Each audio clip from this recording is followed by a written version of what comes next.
What's up, Internet? Welcome to the Kittens podcast, hosted this week by me, Frackner, because Tony's extremely busy with his other podcast, Let's Talk Wrestling. He's got something like 12 hours of TV to watch, plus family stuff, so he has absolutely zero time to record, edit, and then render this monstrosity that we always record. So, joining me today are the other two cornerstones of the Kitten podcast. Tom, who now wants to go by T-Mug Tom for some reason. Say hello. Hello, it's T-Mug Tom. Not T to D, because T to D just is... I'm bored of that now. I'm changing. It always sounded oddly sexual to me, I had to say. Like a now you said that, I want to change back now. T to D here, after hours YouTubing.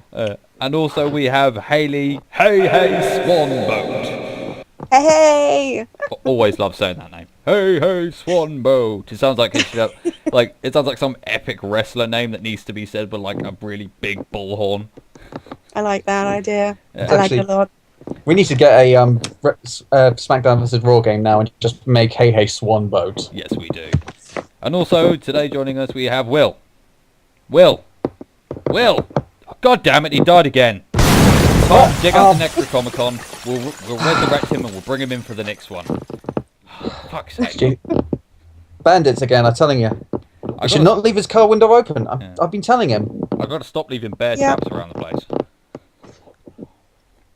But anyway, today is our Halloween-themed episode that we are doing. So we're all going to review a Halloween-y, horror-y type game, as it is actually Halloween right now, on the day that we are recording. This will probably go up in a couple of days, but right now it's Halloween, so it still counts.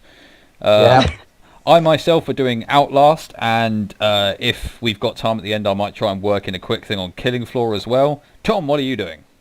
Today I am doing Dead Space 1. Ooh. Necromorphs abound. Hayley, what are you doing? Resident Evil 3. Ooh. Keeping it retro. Yeah.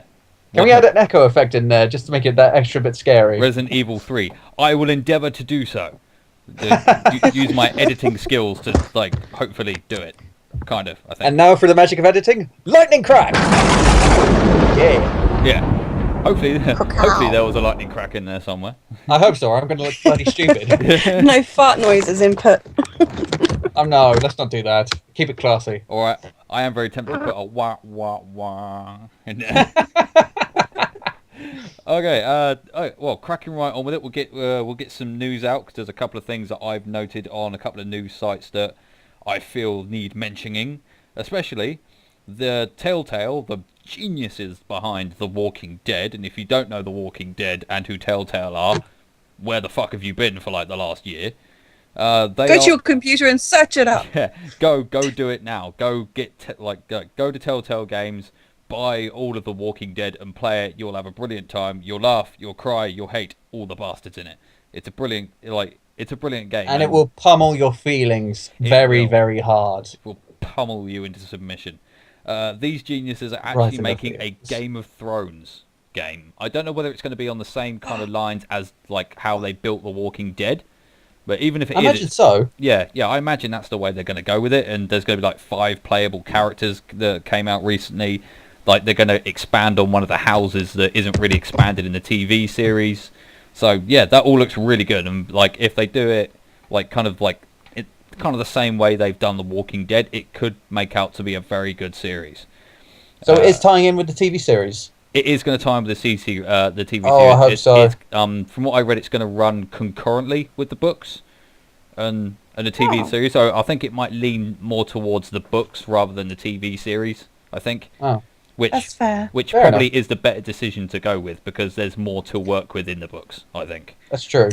That's what they did with the... I would say that's what they did with The Walking Dead, the game that they had. They did that to refer more to the books than the film. Yes. Well, no, sorry, the TV show. So long as they use I don't watch it clearly. So long as they use the cast from the TV series, I'll be happy. And if we work with Khal Drogo, I will be so happy. He was my favourite character. Yeah. Who was fucking Boba Fetted. Fucking bastard. He got Boba Fetted. I was really disappointed about that. No, not Boba Fetted. He was washed. Yeah, he was washed. Oh, Jesus. Don't bring up Wash Man, you bastard. No. I still wake up crying from that. I was dumbfounded for like 10 minutes after that. After I first watched Serenity. Straight up, no, Flash is not dead. It was in the middle of his line as well. It was just like, why no? I am a leaf. That didn't happen. That did not happen. It was bad. Also, there's some other stuff that's come up.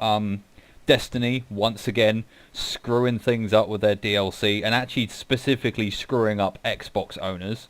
Yeah, I saw that. Is a bit of a I pain saw in the something arse. about that. Yeah, because Sony have won like the rights to get like basically Exclusive first content releases for a and- year or so. Yeah, they've got expanded content for a whole fucking year. So Destiny can't even release this. Like they've chopped off like a whole massive chunk of the DLC that you now can't get with the Xbox for at least a year until and that's if Sony don't win the rights to it for yet another year.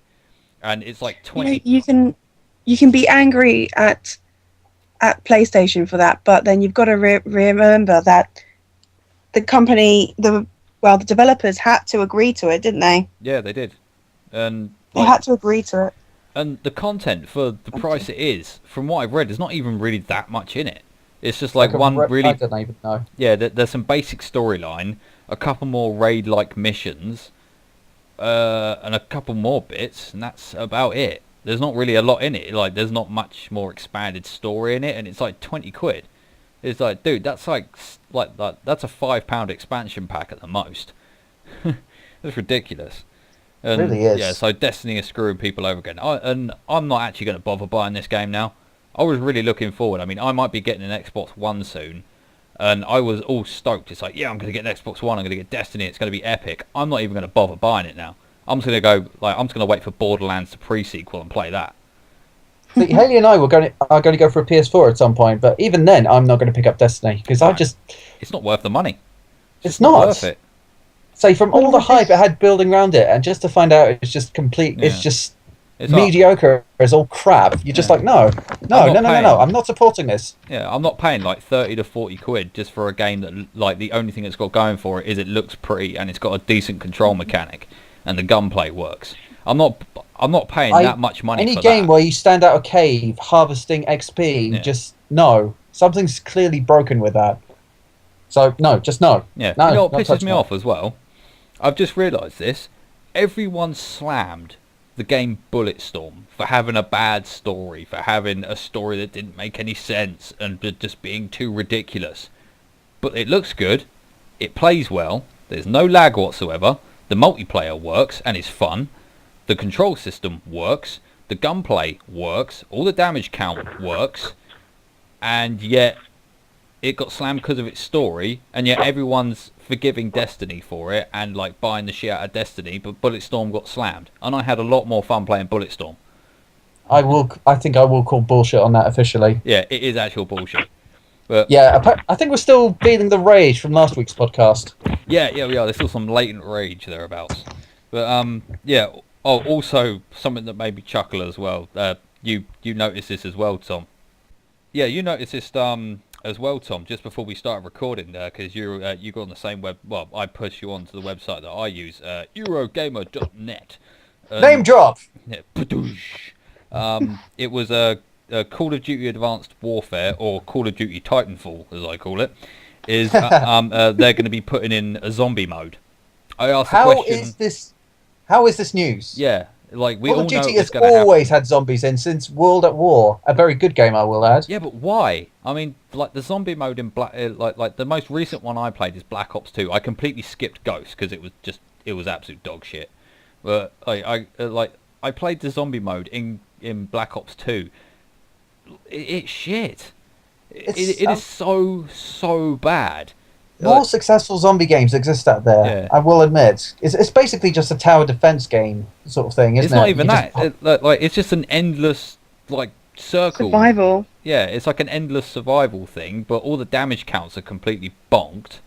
It's absolutely ridiculous, and like no one in there, like no one playing it has any idea what you're actually supposed to be doing. So like no one effectively Shooting works as zombies. a team. killing as many people as you can to unlock more weapons, unlocking Chris- other parts of it, and then that's it. But Chris, if they didn't add a zombie element, then there'll be a lot of fans that'll have their hissy fits. Write And quite death threats frankly, to the they'd also developers or be something. breaking suit, and they've got to follow suit and follow their system Yeah. because that's what they do. It's their formula. It wouldn't be cookie cut if you took out part of the cookie, would it? That's Because no true. one wants to buy a cookie that's not complete. Yeah. Well, I'm not saying hopefully that's a they'll good do thing, it. Yeah. of course, Of course. but it's still they have to follow Yeah. their formula. I mean, Well- I highly doubt that any developers will actually listen to this, but Call of Duty Advanced Warfare developers, if by some miracle you do hear this, stop making your zombie mode like you made it in Black Ops 2. Look at Left 4 Dead, look at Killing Floor, learn some lessons and implement them, and then you might have a fun zombie mode that isn't just bonked to all hell. Listen, Yes. listen to the words of the gaming gods. Hopefully, or maybe hopefully in the far distant future, if this happens and we by some stretch of a miracle become successful and people listen to our old crap, Yeah. suddenly a developer hears that, they'll be like, oh, if only we knew, Chris, If why didn't only we listen we to you knew." sooner? If only we had listened. I bet some more intelligent and loudly outspoken people would probably have raised this point anyway. Yeah. But still, Well, okay, so now we shot through that. We'll skip over gaming moments of the last week because we're going to do It's something. Halloween. Yeah, we're going to do something Halloween-y themed here. So we're going to talk about scary experiences or like creepy things that have happened to us that have like stayed with us throughout our lives. Like in the next 20-25 minutes or so, we'll allot a little bit of time for that. So Tom, head us off. oh god, this one has haunted me since I was about 8 or 9. No, in the year was 1995. If anyone can remember that far back. I think so. There's this little game called Stone Keep, which is a role-playing video game developed and released by Interplay Entertainment, which I don't even think are still alive right now.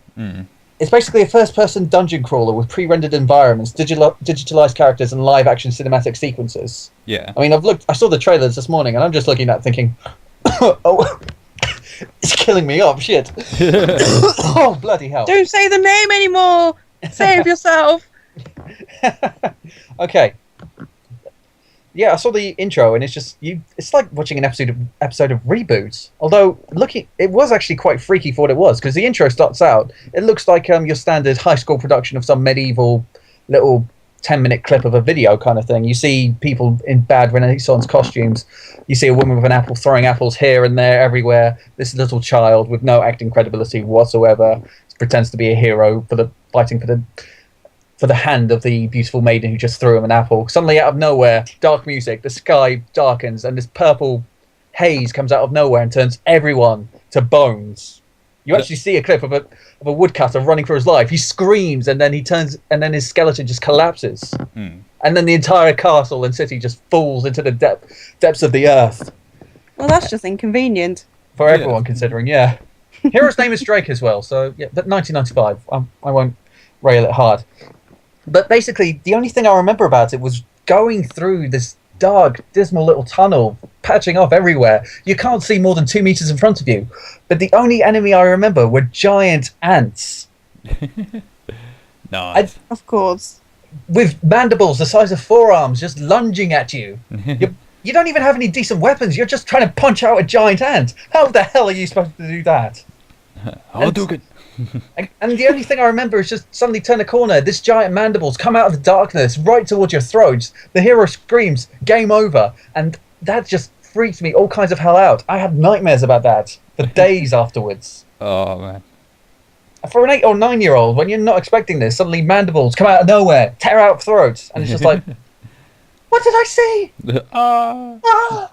No, I wasn't even playing the damn game, and I still got terrified. I would not even be in the same room as that. I almost want to find this game again, install it on my computer with an emulator or whatever, complete it, take my computer, smash it on the floor, repeatedly wail on it with a sledgehammer, and then just say to the chiseled remains, "You can't hurt me anymore." It's almost like my Moby Dick of gaming. But Tom, what if it were like the Weeping Angels of Doctor Who? Whatever takes on the image becomes. Don't even talk about that. I can't deal with that. I just want to find the game, complete it, and never look at it again. Never give it any peace of mind. So this way, I could say I faced and conquered my demon. Inside your head. Fuck off, Haley. Haley, you need to get hold of like a giant ant head. Wait until he's asleep and then just like wake him up one morning. Sounds like an idea. Tom. Just to hear him scream like a girl. I'm not going to talk about that game because that's all I remember of it. Just the first little bit of it. That's it. So that's your creepy experience. Haley, what about yours? Well, my creepy experience is probably going to be the game that I'll be talking about, which is the youngest creepy experience. But Yeah. to be honest, I think I screamed more when when Tom first installed the first game of Slender Man. No, Slender, sorry. Slender, just With Slender. Slender Man in it. It was Yeah. the 8-bit version. Oh, the old school one, yeah. The old school, Yeah. the first one, the one that everyone played First when one. YouTube was young. Yeah. That scares me more than Slender the Arrival. Just walking down that tunnel, suddenly turn around turn around halfway through. He's just there at the lip. Go to the end, grab the page, and suddenly he's just almost right behind you. Because everything's so unclear and unfocused and unrefined, I think that makes it even scarier. Because you almost And- can't tell. Tom played it once. That was it. Just once. He I couldn't played play it again. afterwards. I played it afterwards. I moved up to 4 pages after that, which I'm very proud of. Yeah. You only played it the once around me, and then you swore never to do it again. But we still watched videos of it, and it was still scary. And I'd scream every time he popped Yeah. up. Oh God, Jesus! I was like, and what was it? everything. We did a collab video of Slender on Oh. on Gmod, didn't we? That was Yes, we actually a did. lot scarier than I thought it would be. He's like, it's okay, there's other people here, it won't be as scary. Fuck no, it's still really scary when he just pops up in front of you, everyone runs like a maniac. It's like, fuck, rah. Every man for himself! You did not experience my bit. I was in the catacombs underneath, trying tunnel bit. Slenderman, turn the corner. Slenderman, right there in front of my face. I turn around, run away. There he is again. I turn, and he's just cornered me in this little tunnel, just scaring me backwards and forwards, Like a stupid hamster. Yeah. Exactly. Well, that game still holds one of my biggest scares. When I was coming out of the catacombs, I got to the top of the stairs. I really wasn't paying attention because I thought he was down in the catacombs with everyone else. That's why I was escaping. I got to the top of the stairs. I think I was talking to Tony at the time. I turned around and he was like right there in my face, and I was like, ah! Damn near fell out of my chair. Scared the shit out of me. Talk about jump scare. Yeah. Jeez. Well, my, Did it really well though. Yeah. I mean, Slender Man is like kind of gave birth to the whole find certain amount of certain object while dodging jump scare monster kind of thing. That's very true. I'm trying to think. I can't actually think of anything older than that. No, I think you're right. Yeah. And it's not even that old. No, it's not. No. But old by internet times. Yeah. By internet standards, It's practically relatively ancient, isn't it? Yeah. Everything has a much. Time is very funny on the internet. Yeah. That's Anyway. like, oh goodness, that's actually quite sad to think about how quickly things become so old and age so quickly on the internet. Yeah. Mm. Yeah, it happens. Well, I mean, my creepy experience, like, I don't really have a lot. A lot of creepy, scary things don't happen to me because I'm not scared by an awful I do lot. remember one scary moment. This Where? was actually during Left 4 Dead, Oh, yeah. when you were the tank. Oh, when I was the tank. Oh, I was... You were downstairs, I was fucking taunting you. everyone You were up. down one floor, I was taunting you, and then suddenly Tony managed to make me fall, and I was just screaming, "Oh, Jesus, Mary, Mother of God Almighty." Oh, I'm gonna get ya. I'm It wasn't gonna... even that, it's just like, Tom, prepare yourself. You will feel the love tonight. Oh, that's horrible. Can you feel the love tonight by someone being pounded by a tank? I want Oh. to hear a heavy metal version of "Can You Feel the Love Tonight" and just have the image of just someone getting butt raped by a Or tank. maybe the Hulk singing it. Oh, that'd be brilliant. Yeah, oh, Oh dear. No. Someone not out the there Hulk, make that not the happen. Hulk, not the Hulk. Nemesis. Nemesis. Oh, Tom, dude, no. Tom, calm down now. Hello has come out. Well, I don't really have I do have some like creepy gaming experiences, but they're mostly on my channel, so I don't want to spoil them. But like I did have a really creepy moment watching a film once that actually shit me up, and I still carry with me to this day. It's I was watching 30 Days of Night, and this film I'd already seen before at this point, and I kind of had it on in the background, just for background noise, and I was waiting for my girlfriend at the time to get home from work, and I was the only one in the house, and I was out of the room, and I started hearing this blood-curdling scream. I was like, what the fuck was that? And it kind of came again a couple of times. I thought, that must be the film, but I thought I knew where the film was at that point. I was like, wait a minute, there's no screams at that point in the film. I've gone smashing out the door, running down the street, thinking she was being fucking murdered. I was looking around. I actually ran into her halfway up the street. She was like, "Fuck, are you all right?" And she's like, "Yeah, I'm fine. Why?" It's like, "You were screaming." No, I wasn't. Oh shit, it was a film, wasn't it? Turns out it was the film. So, it's just like the screams in 30 Days of Night. They're so bad. It's really good effects on that.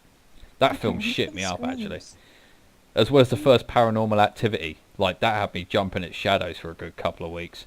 It's like usually I'm perfectly fine in the dark. I can walk through like a dark woodland without a torch, no fucking problem whatsoever. It doesn't bother me in the slightest. I'm perfectly at home in the dark. But after watching the first Paranormal Activity, I was jumping at every single little noise or shift in a shadow in the dark for like a good 2 weeks. It shit me up for a little while. It's like, what the fuck was that? It's like every time there was a bump, I'd go into like a karate pose, like whoosh-ha! I'll fucking karate chop you, demon. I'll punch you straight in the gabba. Yeah. Something like that happened to me. Well, it's like the way I got over it. The way I got over it was because, right, you can't see this thing, but it can interact with objects, so it obviously has a physical presence. So, if it has a physical presence and it can touch things, you can touch it, which means you can fucking hit it. So if it touches you, you just kick the living shit out of it. It doesn't matter if you can't see it. If it's grabbing you, you know about where it's grabbing you from. And I don't get why. They did the flower thing in front of the door, dude. Tripwire, suspend the flower from like above the door so the demon gets hit with the flower. Then you can see it. Then pick up that bat you were using earlier in the film and beat the living shit out of it. I'm sorry, I have to interrupt here for just a moment. I've got Gods will be watching in the background. I've just ended the night and this god-awful howl just echoed while you were talking. Nice. Sorry. Moment. So sorry to interrupt there. I just had to share that. Sorry, did you have anything else to say? No, that was about it. I mean, like, the first Paranormal Activity was good, then they got stupid and ridiculous. Apart from apparently the new one isn't really, like, on the same vein as the other ones. It's more of, like, an action horror film. Like sort of on the vein of like a survival horror, like found footage, rather than like a haunting found footage, like the other ones were supposed to be. I don't like found footage. I refuse to see any of them on principle. Although to be fair, we did see a found footage film a couple of weeks ago, As Above, So Below. That was a good amazing. One. That is epic. That's a found footage film done right. It's because it was a documentary following an archaeologist. That is legit. You don't like the idea of someone just picking up a camera and just say, "Oh, I'm filming everything I see because I'm a complete bellend." Yeah. It's supposed to be professional, but they take your eyes away. And you two will know what I mean, but anyone who hasn't seen the film will not know what I mean when they say they take away the eyes of the audience. They do, yeah. It's and I think that automatically unnerves the audience. They no longer have that footing. Yeah, it is a really good one, and with So Above, So Below, they actually do like walkthroughs of the catacombs. Of the catacombs, and they do like horror mazes and stuff like that. Horror maze sounds intriguing. Yeah, because PewDiePie actually done one a little while ago. Like it's probably on his channel somewhere if you go and look for it. But he actually did like a walkthrough of the Paris catacombs where they have like almost like a survival horror type scenario you've got to pass. Oh my god, that sounds amazing. Yeah, it's so cool. You've got to like go and find keys and stuff, and there's like people wandering around, and there's it looks really creepy, and like just the catacombs. I know what we're doing one year. Yeah. We have to all. I don't know if they'll allow us to film, but if we can, we have to do that. Well, you know what, they let PewDiePie film, so one of my friends from university, she's actually planning. She says she's going on a massive gothic tour around Europe, and she said she would go to the Paris catacombs. I said, well, make sure you go and see the film first. Yeah. And she's going to go to Prague and different places like that. Yeah. So Venice. Well, she's got to make sure she goes in with a tour guide. because there are actually like real life horror stories of people going full on missing in those tunnels. Wow. Because they are all under Paris, and it is so fucking easy to get lost in them. I imagine so. And like, yeah, there's actually like proper horror stories of like people going missing. And Well, they the go- entirety of Paris. Yeah, pretty much. I think they either go under all of Paris or they cover quite a sizable chunk of Paris. That's actually the reason why you don't see many skyscrapers on Paris, because the Earth is so riddled with catacombs. You have anything of proper solid substance, it will just go straight through. So into here's the a question. ground. Here's a question. Seriously. So in the film, As Above, So Below, it is obvious through seeing the synopsis and stuff of the film that you go to hell. It leads to hell. The gateway to hell. Yeah. Right? Do you think that they managed to travel all the way from where they were in Paris to Disneyland to get to hell? It is quite possible. It's. So do you reckon that if we go through the catacombs, we might be able to sneak our way into Disneyland Paris? Well, I think if you were underneath Disneyland, though, that's what I mean. You'd end up in hell. It's not that bad in there. No, I know, it's a joke. You're so mean. What would Mickey say? Oh man. Hell I dread Hitler? to- Oh. Walt Ruin it Disney for the World. children, Haley. Ruin it for the children, why don't you? We've lost our child audience now. Wait. Jeez. This is a children's channel? Yes, it's a child-friendly show, don't you know? Do we have a jingle for the introduction then? We have yeah. a It's a child-friendly small show. world after all. Oh, stop that. Were you here for like the last episode where I started talking about Goku's Super Saiyan penis hair? Oh, yeah. No, yeah. we're not talking about that. Shh, no. It's a Going dark moment. back to horror, I'm steering this conversation away. Steering away. Well, I did So- just sing a horrific song. Well, Yes, you did. speaking of But, descending into hell, Tom, why don't you tell us about Dead Space? Dead Space. Yeah. This one actually really got me, because I actually saw the movie Dead Space Downfall before I actually started playing this. To actually because I didn't know anything about this when it came out in 2008. So, and I don't know what, I actually found it really, really scary. I don't know if watching the movie helped. What's the phrase I'm thinking of? It really helped immerse me into the whole thing, and I was just really, really shaken up when I first started it. Yeah. So, okay. Let's start from the beginning. Dead Space, 2008 science fiction survival horror video game developed by EA Redwood Shores, now Visceral Games. And yeah, it was released on all platforms October 2008. The game puts the player in control of an engineer named Isaac Clarke, who battles necromorphs, reanimated human corpses aboard an interstellar mining ship, the USG Ishimura. Actually, that's a point of interest. The Ishimura literally translates as Stone Village. Oh, cool. Bit of trivia, that's what I do. So, the backstory is, the Dead Space is set in 2508, the year. Earth is being through an extinction-level event caused by an unsustainable use of resources. So basically, Earth is hollowed out. There's almost nothing to sustain the human race. Mm-hmm. So the remaining humans... That wouldn't happen. Not say- like that. Why not? To hollow out the Not earth. literally. Not literally Figuratively. hollow. God. You're such a pain, Haley. That's what you said. Figuratively. The remaining That humans... doesn't even make sense still, even if you were using it as a metaphor. As in, it is hollow of resources, of use. This is... Okay. Listen, darling, I run an English tutoring business. You Tom- might want to book some lessons with me. Oh, shut up. Anyway, Let the man get on with Sorry, his game. getting back to God. horror. getting back to it, and away from the horror of pedanticism, the remaining humans realize that the only way to survive is to gain resources from other planets. So that's where the Ishimura comes in. It's a ship designed for resourcing gathering practice known as planet cracking, in which the job is to mine other planets. It literally goes in, corks the planet, takes up a huge portion, and they go underneath and just mine the valuable resources. That's actually where the movie Downfall takes place. They come across a planet in a forbidden zone, and they just crack it for resources, and they find something called the Marker. Mhm.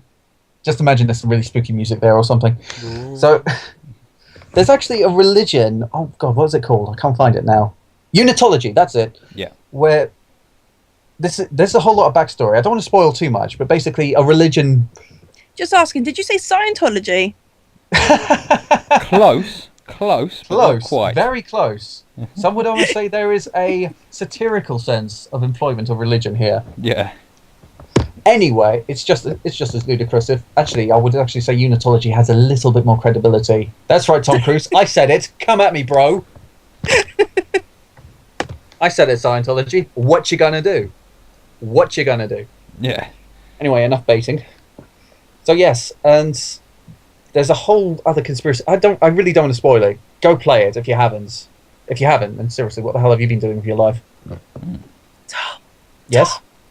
Talk about the tentacles. No, I'm going to mention that later. Tentacles.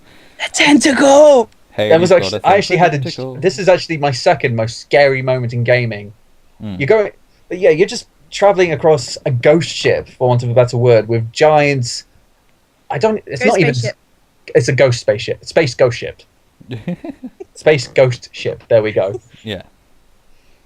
So with things coming out the walls, leaping out the vents, with giant stabby things intent on raping you up the butt with these things. And it's really, really creepy because it starts off slow enough. I mean, it's a standard thing. You suddenly come out of hyperspace. There's your ship. You're going, oh, hello. Is no one picking up the space phone? Suddenly your ship goes completely haywire. You crash into it and everyone's just like, well, this is a bit bollocks. Let's go around and figure out what's what then. Why no one's picking up the phone? You go in. It's completely dark. Nothing's going on. You're separated from everyone else. It all goes dark. Suddenly things are coming out the vents. People are being stabbed and skewered and everything. Suddenly something comes up behind you. You're screaming. Someone's screaming in your ear to run. You're just bolting down a corridor. Things busting out the vents. There's an elevator. You crash into it. Think you're safe. Then suddenly the doors panel open. You see the thing in all its horrific, gory glory. No, there's no tentacles. They've just got scything talons coming out their palms. Oh, what, the necromorphs? Yeah, the necromorphs. What do you think I was talking about? The tentacle. I'll talk about the tentacle later. Enough of your hentai fetish, Ellie. Sorry. Yeah, that's all the intro you need. Just go play that, and suddenly after watching the movie, you're just literally tense. Every skitter you hear going through the vents, you're suddenly like, oh, what's that? What is that? And it's really good because it really tells you to. It really. It's not like your standard action horror game where you just suddenly start shoot. Well, I suppose it is because some people have compared it to Doom and say it's not a seriously scary game like the great scary, like the great classics like Silent Hill 2 or even Amnesia: The Dark Descent. Yeah. Because someone said that it's actually a really good horror game is something that sits just behind you. And you know it's behind you, but you're not going to turn around because you know if you do, something really, really bad will happen. And it just has that mounting tension because you know it's just going to get worse and worse. For all you know, it's rearing up and growing claws. Yeah. But this one, I will admit, the horror is somewhat diminished when you're holding a solid plasma cutter in your hands that can take off limbs. Mm. Having said that, that did not stop me screaming out loud. Yeah. There was one part... I'm swearing very loudly. Haley can attest to this because she was here she was here. I was still terrified. She and a friend was No, it was just me because we're awesome best friends like that. Well, we were. Yeah. Well, basically, I just reached a point, and it's just like, hey, I was just using Haley as a grateful distraction. Open the door, suddenly out of nowhere, a giant tentacle pops through and rears its ugly head. I drop the controller, point at the screen, and scream at the top of my lungs, "What the fuck is that?" It grabs me by the vanities. Yeah. It grabbed me by the leg and started dragging me into this hole, and I was just screaming expletives, shooting madly, hitting every other thing apart from the big yellow glowing weak spot, and I die horrifically. You were screaming all the way along. I remember it was dragging you slowly, just a meter. I almost get the aim, and suddenly it just shifts. You and still it's like, failed no, so epically, screaming. Yeah, like panic firing tends to take a very big part in that game. Yeah, especially when something pops up out of nowhere. It's like, oh fuck, get it with lots of fire. All the fire in the world. Yeah. It's like, I really liked well, I never actually got around to playing the original Dead Space. I played 2, and How did you not play the original before number 2? Because I picked up the number 2 on a whim. It was going for sale in like where was it? I think it was in Game or something. It was going like really cheap, so I picked it up on a whim, going, nah, it looks all right. Picked it up, put it in, awesome. And This is actually a good setup for a follow up because in this one, Isaac Clarke, he's completely silent. But in number 2, he speaks a little bit more. He's got more of a personality. Yeah, they kind of flesh out his character a bit. Which is great from a story perspective, although it doesn't help me from a horror perspective, because when I was playing Dead Space 2, I felt like I had someone with me. In number 1, I felt like it was just me on my own.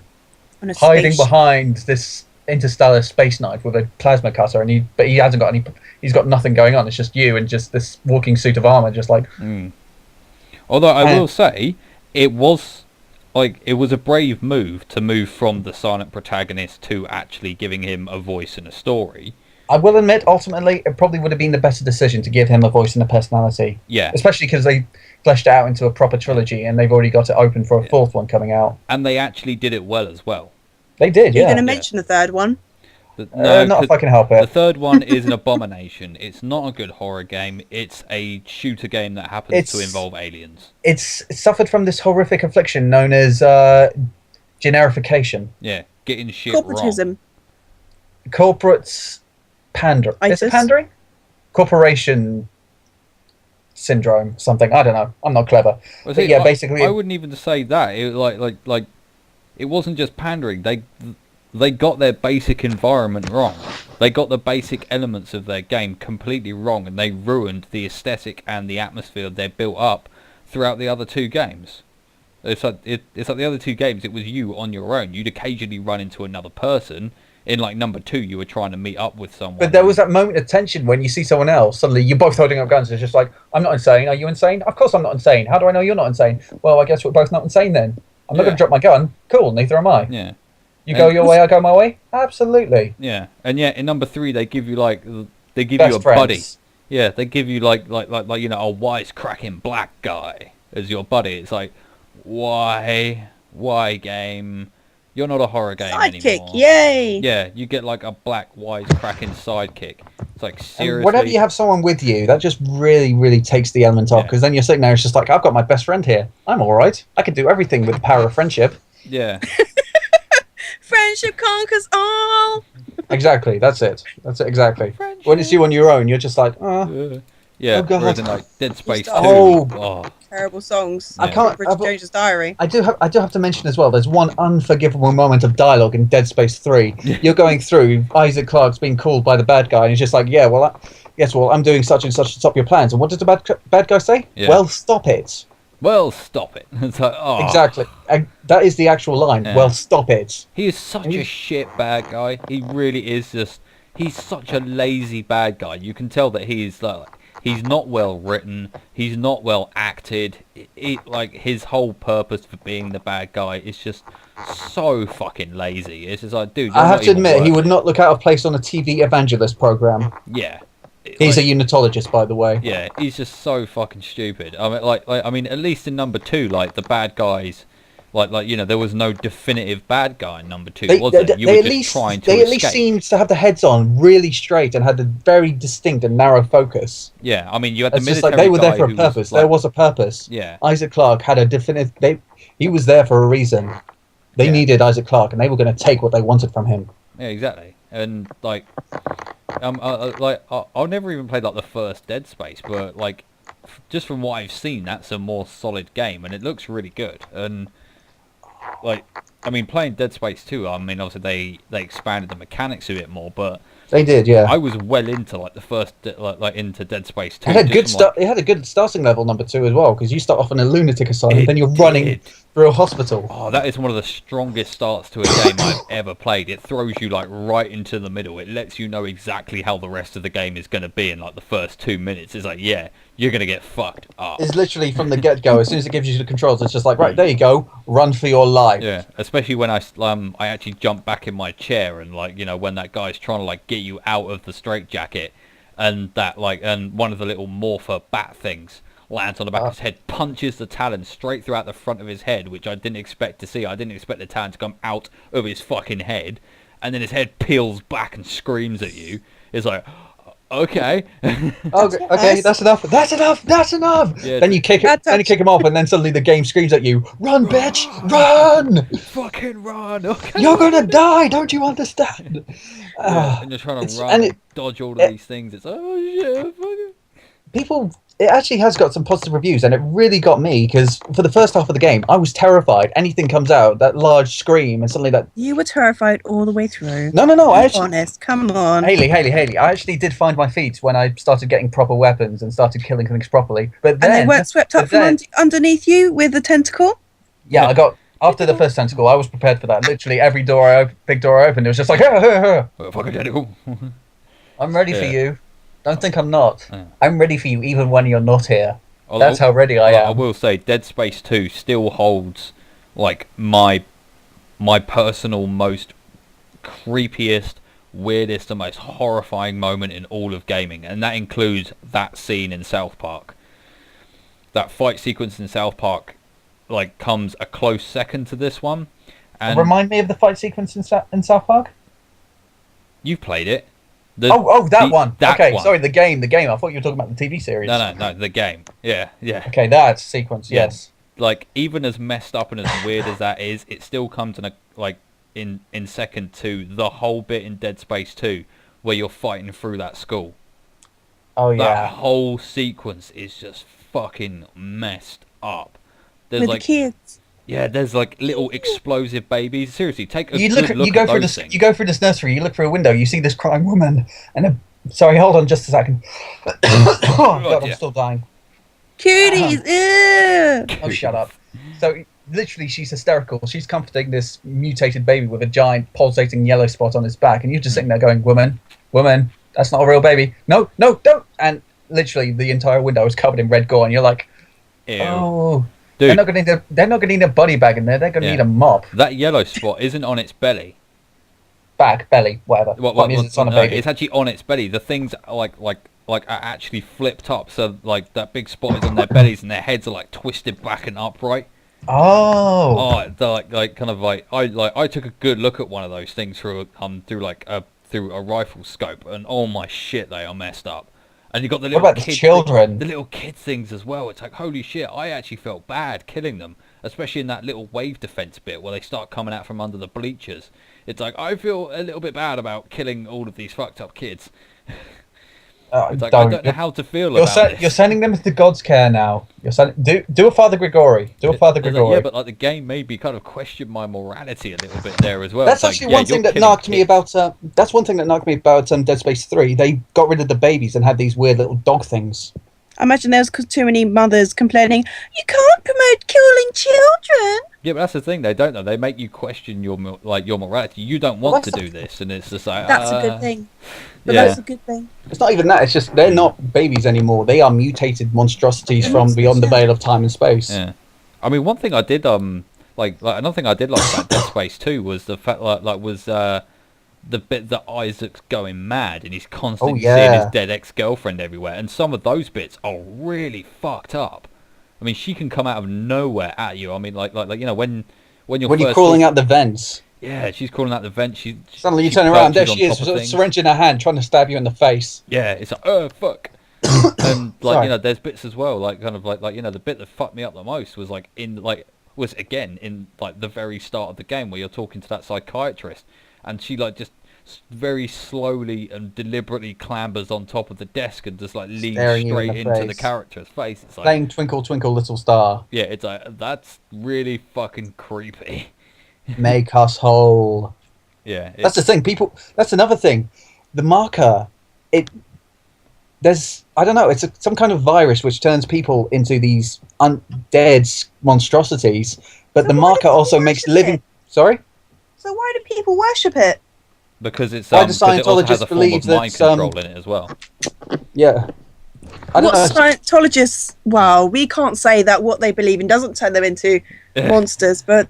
So that's the thing. The unitologists, you look into the background of their religion, and you're looking at this just like, oh, That's oh, bad. this isn't normal. This This is is bad. not good for anybody. Yeah. But no, then people start going insane. They start butchering each other. That was actually one scary moment. I was going through a hospital. I see one woman sawing on another person. She turns around, sees me, laughs, and then slits her own throat with a saw. And you're just like, oh, madam, That's Okay. weird. there was no call for that. Yeah.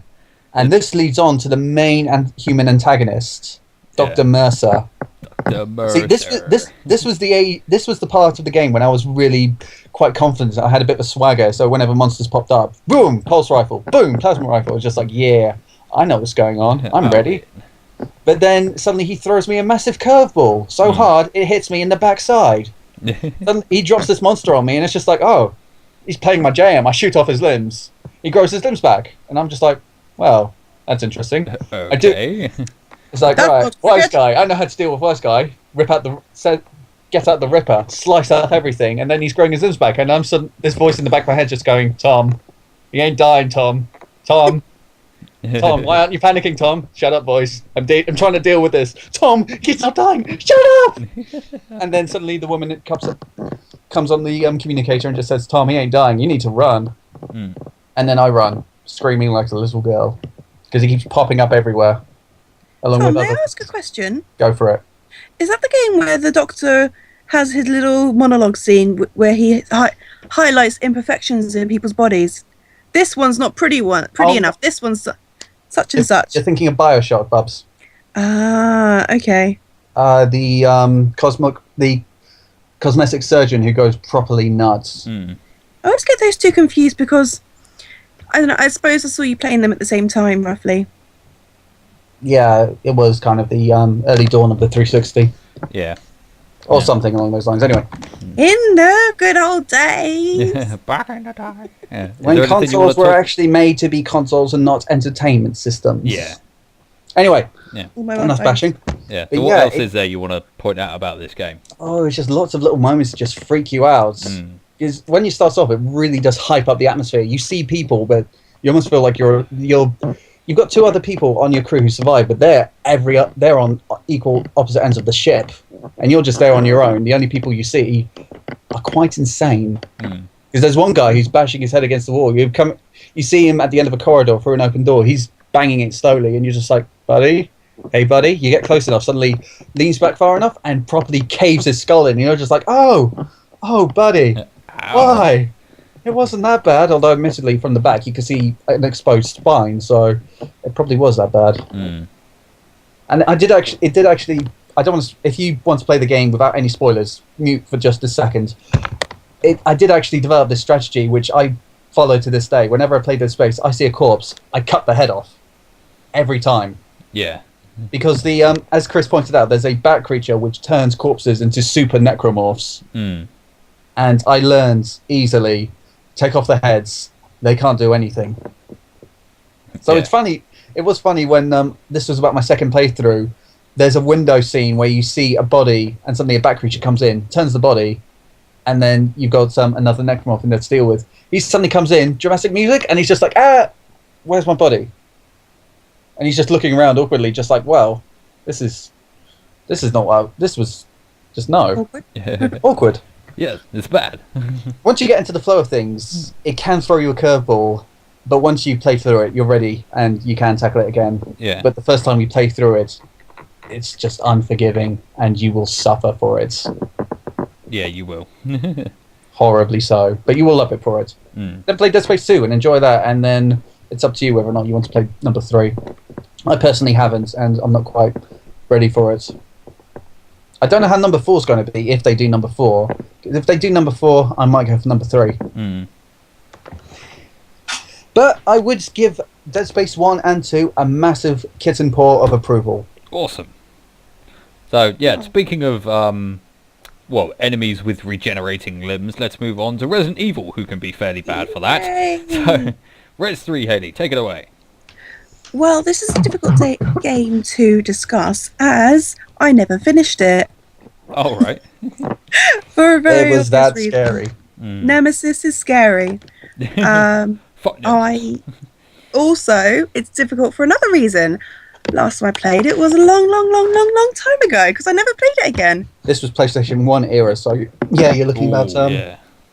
I would have been about 10 or 11 at the time, Really and I was far playing an back. 18 game because I'm just that clever. That's Oh, how yeah. hardcore we are. I played Resident Evil 2 when I was your age. I never got past the opening sequence because suddenly, boom, zombies on fire, coming for you. And you're just like, nope, I'm not dealing with this. Exactly. Screw that noise. Well, Exactly. everybody knows what Resident Evil is. Most probably think it's just, well, a lot will probably think that it is just a film, but it is a film based on a game franchise Yeah. back when they were good. Yeah.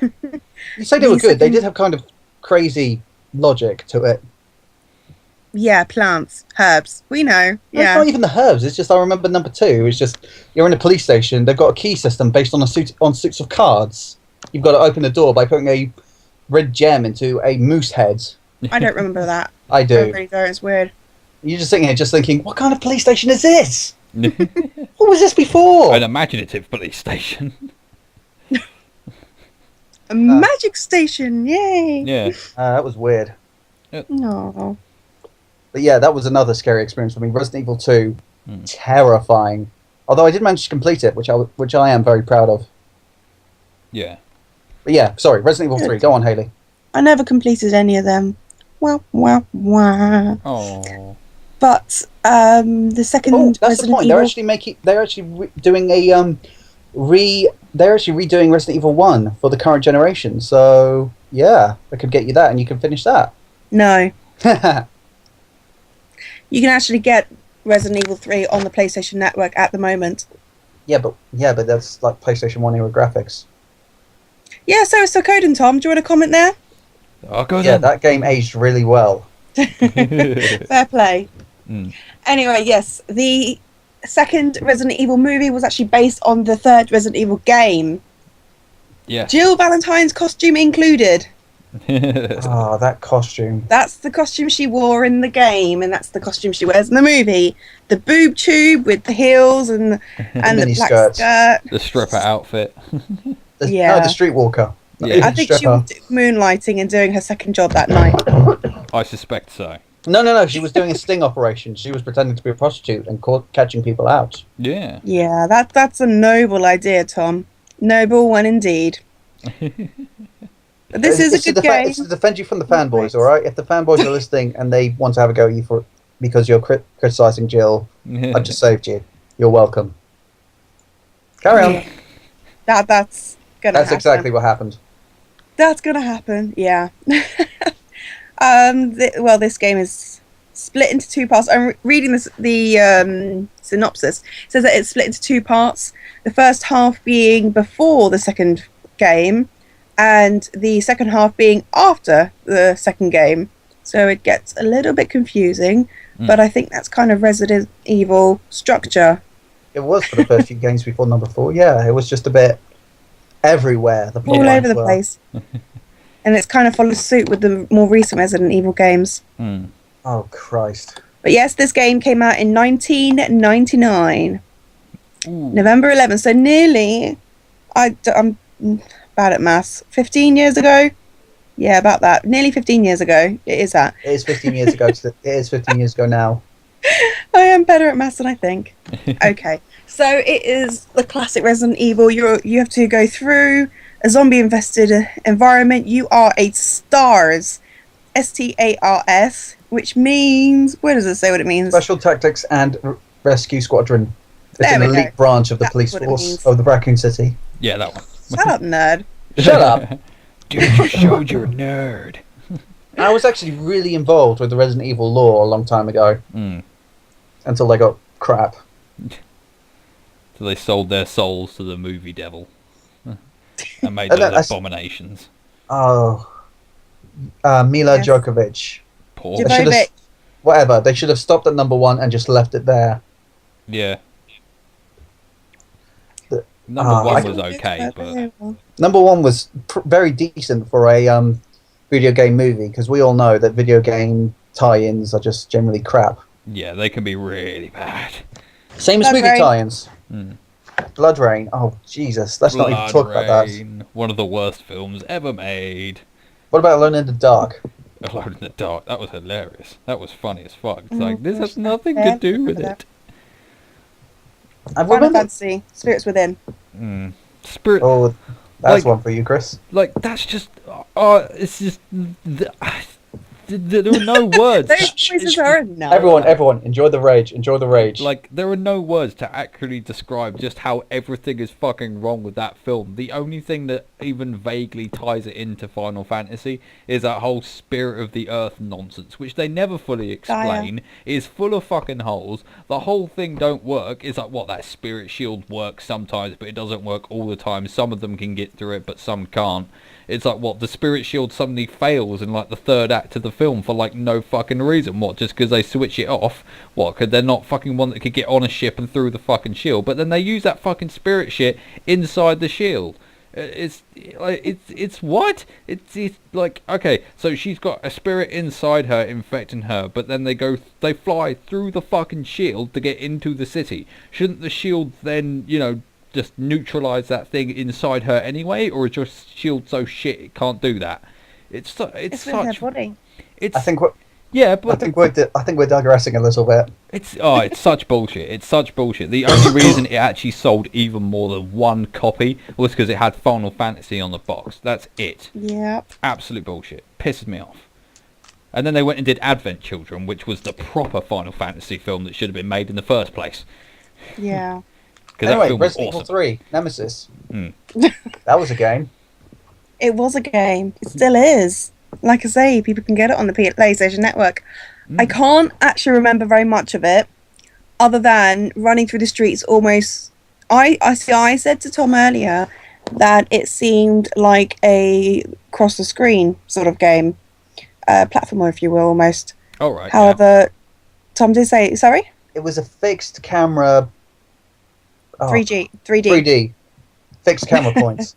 So it wasn't it wasn't third person, it wasn't over the shoulder. It was just in corners of the room from what I remember. Yeah. Yeah, it's not an easy game to manage, but they weren't back then, and it was quite new, especially with the 3D. I do remember though they put a lot of effort in their stairs and doors. Do you guys remember those? Stairs and going up the stairs and opening door. A whole separate animation for it. Yeah. A lot of effort, don't you think? That was, yeah. A little unnecessary. But anyway, getting back to the actual gameplay, there is the monster Nemesis, which is recognisable from the second film. Nemesis is in that. Yeah. Sort of similar. It's pretty identical, I will give them that. Yeah, well, I have to say the PS1 one is a bit more squarish. Yeah. Oh yeah, but PS1 era graphics, they had pixels the size of your fist. It's a joke. Sorry. Calm thy tits. No. Anyway, basically Nemesis, he is the main terror of the game. His voice will come creeping up just through the night when you're walking along. Yeah, when you turn down an alleyway, you'll hear his voice carry on the wind. As you're walking along, you'll see his footsteps go along in the background. Hear him get closer. Sometimes he will appear and chase you, and you just about manage to get into a room. Oh, right. Don't know how he would be able to break down the door. He's got a giant Gatling gun, doesn't he? Resident Evil, yeah, exactly, Gatling gun. And he's like 8'9", with biceps the size of Bournemouth. And you do have battles with him. And I had battles, and there was this one point, I remember, it's not even that far in, I hadn't actually got very far, and I was battling him and trying to shoot him down, and he was still coming after me. I'd run out of bullets, I'd run out of health, so I started limping back towards the save room. Every so often he'd get close enough to whack me, and then I'd have a burst of going forward, because as your health goes down, you slow down, of course, and he moves very slowly, but with less than enough health, I just managed to get inside the save room. Mm. Then I saved. Then I turned the game off. Then I took the game out. Never touched it again. Oh. And that is where it sat forevermore. The end. That was my scariest moment because he was coming up closer to me and I didn't know if I'd get into the save room in time. I knew already at that point that I wouldn't play it again because it was so scary. But it was still terrifying having him almost breathing down your neck. Stars! So it's really creepy and it seems to me like Petrid's breath, cold on the air, just down your neck, making your hairs stick up on end. Wow. Can we get That's some what always audio? confronts me. Can we get some audio in that? Some spooky sound effects. Spooky sound effects. I will go looking for spooky sound effects. Thank you. You were your how flipping long demands. have we talked about Resident Evil 3? Not very long. Not for long, only about 10-15 minutes. I can't talk much about it because I don't remember very much of it. I do know it was a good game, though. I wasn't so sure about the herb mechanic, which has carried through. To this very day. Yeah, Yeah, I think it that's just just been seems a a bit- staple of the Resident Evil It series. is. It is. Like It is, and it's it's kind sort of- of like a trademark they've got now. It's paying homage to the traditionals, but I think it's still a bit silly. Do you I think it remember was much just from something I think it was just something they came up with in like the early games, just for like a healing system, rather than doing what everyone else does and going for like first aid kits or syringes and stuff like that. I thought, oh, we'll do you know something what- unique. Do you know what bugs me? First aid sprays. How the hell does that work? Because magic. That's Pokemon. Well, yeah, Ask Pokemon, yeah. Say Pokemon. I will give some leeway if we're talking about something in a vaguely recognisable setting, and you employ first aid spray that's not in the future, then I do have to raise my hand and say, what? I have spray on Savlon. Well, yeah, but that's Savlon. That's evil. I'm not That's talking about devil something that work, can heal your wounds and like repair a gash on your shoulder. You ask my dad; he believes Savlon will cure anything and everything. No, So does my mum. Savlon is the work of Satan. There you are.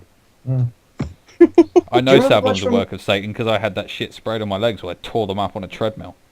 Ah, jeez. Yeah, literally everything from my knee down to my, like, literally all the way down to my foot, like, completely torn, bleeding. I completely screwed my legs up. They took me to the school nurse. What did the school nurse do? Sprayed them both with a liberal amount of Savlon. I I nearly bet that's- punched her in the face. The only time I've ever come really close to punching a woman was when that happened. Because it hurt so fucking much. It was the most painful thing I've ever fucking felt. And I've been kicked in the bollocks quite a lot. So, like, seriously. Luckily, you've had children. Yeah. I have a daughter now, so I'm okay. But It's alright, I don't need it anymore. Kick away. well, I wouldn't go far as to say I don't need it anymore, but they've served their purpose for the moment. You may rest. Yeah. Well done, lads. You've You done may your rest job. now. Oh dear. Do you So- remember Do much you from have anything Resident Evil else to 2? say, Haley, about 3? Like, do you remember much else about it? Resident Evil 2? Did you ever play that Set one? in a dark. I did play number 2 after number 3 actually, and for some reason. Well, yeah, I always tend to go for the later in series. Sorry. Yeah. First, I don't know why. I just think it's because I was a child Yeah. and child logic rules. Yeah. But I remember the settings were quite good for Resident Evil 3. Mhm. You have the dark alleyways, the smoke rising up, Yeah. the steam rising up. You've got the dark buildings, boarded up windows. Maybe go through an arrow shop at one point. Ooh. Oh, yeah. And yes, I think you do actually bump into Carlos as well quite early on. Carlos. Good I old don't remember Carlos. Carlos. Carlos was awesome. And I'm you're sorry. supposed to hate him at first. Yeah, No, but- actually, that's a lie. Tell a lie. At that point when you meet him, he has already left Umbrella. Oh, okay. Yeah. I did used to work for them. I remember that very specifically. I'll tell you what, though. The way he dies in the films is possibly the most badass way to ever die. Yeah. Like, he goes out, like, blowing up an oil tanker, smoking a doobie. So, smoking a joint, about to be eaten by zombies, and just blows up a gas tanker like, yeah, I'm just too cool for this shit. It's like, now that's Do you know what else as well? He's so cool. You meet him outside a bar. Oh yeah. Because Carlos is pretty cool. So the atmosphere is pretty solid here then. For a Capcom game, I would say. Yeah. Because Capcom have got their moments of lunacy, don't they? Of They course. do. It's Capcom. They invented what did they do, like massively ridiculous fighting games as well, didn't they? Dead Rising as well. That's a bit silly. Dead Rising.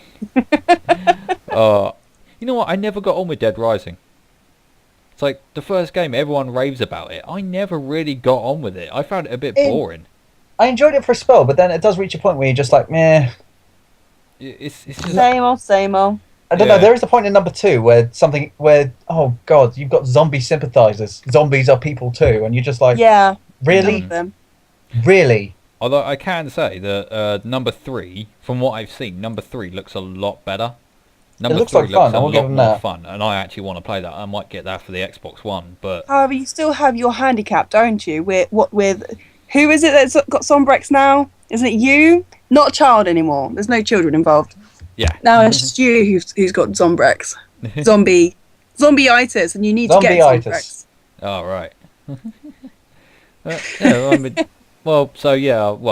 Resident Evil 3 follows like a lot of zombie cliches as well, doesn't it? Sometimes with the I think that ambushing. Resident Evil kind of started up a lot of the cliches. yeah, Resident it is the Evil does cliche. have their moments of ridiculousness as well. You get giant insects, giant snakes. There was a giant crocodile at some point, which I had to kill with a propane tank. I have nice. never reached that far. I I'm have. a big baby. I don't reach that far. Oh! You've just reminded me of my best moment. I was just nearing the end of the game. You reached the final boss. I had a magnified Magnum, the most powerful gun I think you can get. Just at the point where he's just this giant shambling blue mess of veins and muscles and spikes. I shot twice at it. A cutscene comes up. I said out loud to my brothers, "Oh, that was easy." And then it turns into this giant hound-like monstrosity. Yeah. So my brothers just look at me, and I'm just like, No. yeah. I That shut happens. up now. Yeah, I think Resident Evil Which game was that hush my with? mouth. Which number? Number 2. 2. Number 2. And that's the one, as I recall, where you have 2 discs to play as 2 different characters.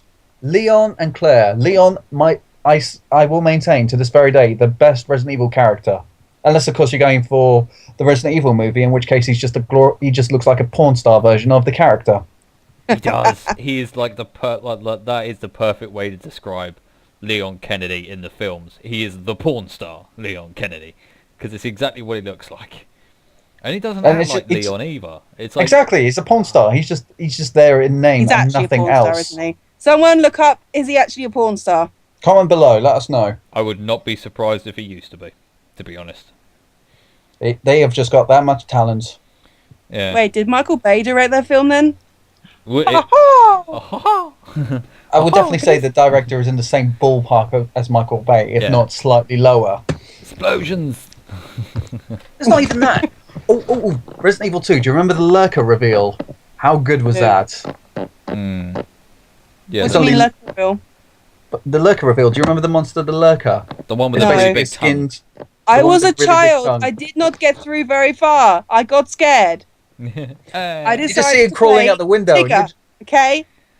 It's just what you go before you go down the corridor. You see him crawling up the window, and you're just like, "What's that?" Oh shit! Yeah, I remember that. I was like, "Oh my god, what is that?" And then you go in the My cousin corridor. was with Suddenly, me. something happens, and you look up, and there he is crawling on the ceiling. Looks down at you, drooling, and he sticks out his tongue like the most creepy club goer Doesn't you he go can out the ever window imagine. at first? First time you see it, he jumps out the window. No, he doesn't jump out the window. He drops down from the ceiling. And then what happens? You Does he fight it. Huh? You fight him. He I drops didn't down from the fight- ceiling. You fight him. Yeah. I feel like I remember that, but I just remember something going either past the window or out the window. I think one moment you might be thinking of is suddenly going down a corridor. You've been down this corridor, God knows how many times. You don't think anything of it. Suddenly, bam! Windows break. Hounds everywhere. Yeah, I remember that one as well. Goodness me. Oh man. Memories. Memory lane. Yeah, nostalgia. I do have to say now, I do subscribe to the Max Brooks of zombie theories, and I don't like animals when they become zombies. Because it just seems silly to me now. Especially after playing games like Left 4 Dead. You're just... It just feels more grown Different up. rather than- anatomy. Yeah, well, it's different. I mean, you don't get... Well, unless you talk about bird flu or mad cow disease or pig flu or swine flu or whatever the hell. That still doesn't affect us the same way as it does the animals, though. No, it doesn't. Yeah. Maybe if they come up with a more unique way of making the animals infected, or the infected animals act differently than infected humans, but they don't. They just act like infected humans. Unless, who of happen course, to you be look at it animals. like rabies. Possibly, yes. Then I could Look at it this way. You know the ants, right? with Last of Us, the ants that actually do get infected with their brains cordyceps do virus. get infected with The the fungus. cordyceps fungus, sorry. But Oh. that the fungus does not affect any other species but that ant, and in fact that very specific species of ants. Mm. So I will say these now, disease- kudos to the lads on Last of Us. They really did their homework. Yeah. Just take a moment of appreciation for Last of Us. We'll be talking about that game on another podcast. Yeah. Okay, we'll do think that again. Yeah. Well, Hayley, would you give Resident Evil 3 the Kittin pour of approval? I don't know. I did not play it all the way through, so I'm tentative to give a paw, whether in case that it's not really good. However, IGN does give it a 9.4. So All right. with that in mind, I will say yes, Yeah. a paw indeed. Okay. Yay, a pour for Resident Evil. That Probably was a the long only yes. pour a Resident Evil game will ever get from us. What about Resident Evil 4? That was a good one. Yes. Okay, that one. Yeah, that one will get a pour. I will give number 6 a third of a pour. I wouldn't even give it that. Why? Josh It Black- wasn't Because that bad. because it's really, really stupid. Leon Kennedy doesn't recognize a zombie. A veteran of the Raccoon City incident. He sees a zombie and he's like, "Don't move or I'll shoot you." And you're just like, "Leon, you know what this is. You've been through this 100 fucking times. It's like, dude, 6 games. Come on, you know what? You know what's You going to know, happen. you know now. the score now. Yeah. You know this song and dance. You You know know the the shuffle. score. You dance the stands and shuffle the shuffle. Well, I Just- actually really liked Ada Wong's campaign in that, and Chris Redfield one is actually pretty good with his teammate. Like, Chris can I Redfield's ask one is question? okay. Can I ask Yeah. one question? What's that giant guy with the mechanical arm? What the hell is that? The giant guy with the mechanical arm. Oh fuck! I've got to remember. I've got to remember now.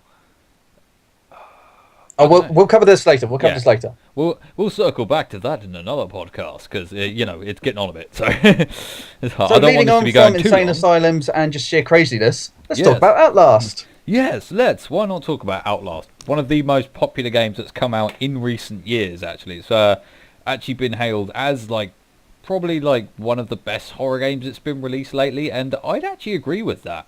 I would.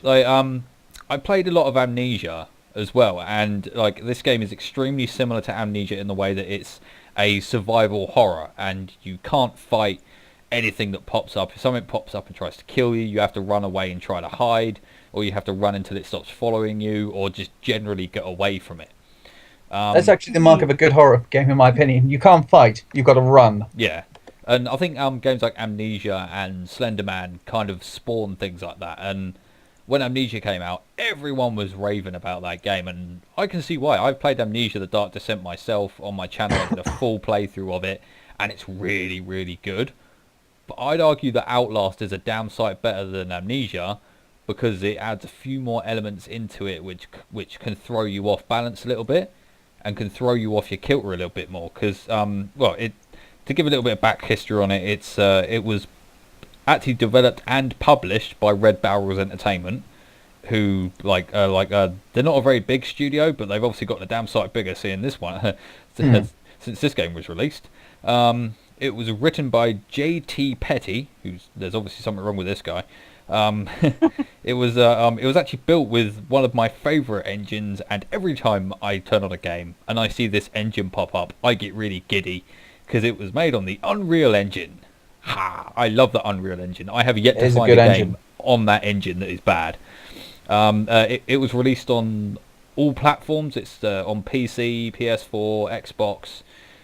It is a survival horror, obviously. It's only single player though. There's no multiplayer involved in any way, shape or form, although it doesn't really need it because of the game it is.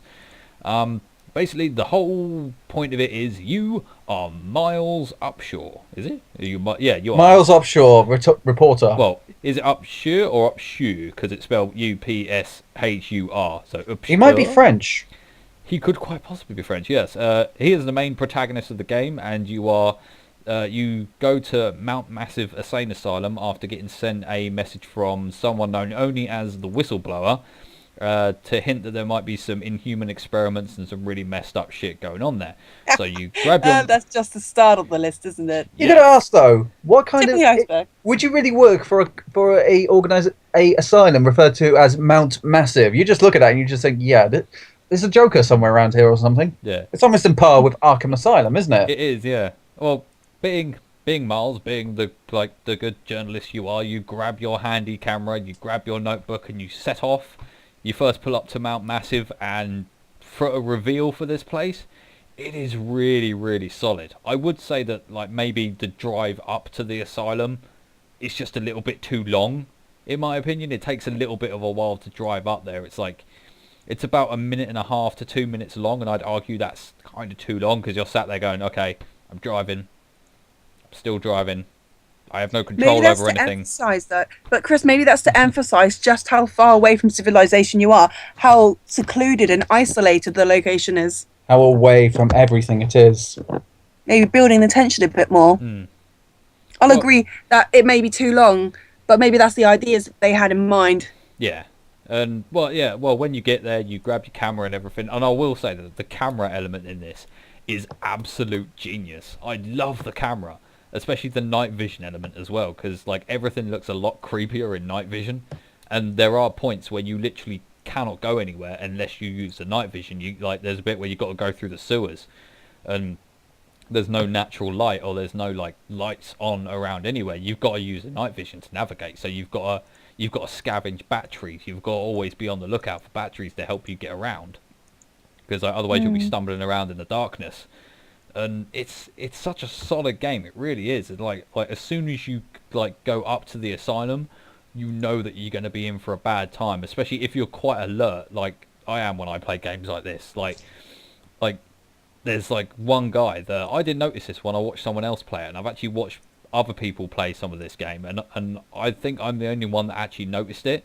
As you walk up to the asylum, in one of the windows, I think it's one of the top left windows, there's a figure in it that vanishes as soon as you try to look at it. It just poof, gone. I was like, okay, I didn't notice that when other people played it. This is going to be harsh. But it's surprises. Yeah, and like kind of you walk up to it, and you know you can't get in the doors because the front doors are locked. There's like there's like army/SWAT like vehicles outside, and you're like, okay, well something's obviously gone down here. You've got to like climb up the side of the building to get in, and the control mechanic actually is really solid on this as well. It's there's a little bit less of the amnesia like turning the stuff to open doors and whatnot, but it's still pretty solid because you've got to use the camera to bring it up. All the running and the jumping is fairly smooth as well, and like you've got to climb around shit as well, and it's actually really good that works well, because there are some bits where you're running away from enemies and you'll have to like jump up on tables and up into air vents, and if the control mechanic didn't work properly for that, you'd end up dying a lot because of it. But it is actually fairly solid. You can pretty much parkour your way around the corridors in this thing, especially if you're running quickly enough. Like, fuck, get away from me, it's parkouring around shit. But it's really good. It's such a solid horror game, and like it's kind of hard to like kind of put it into terms of just how fucking scary it is.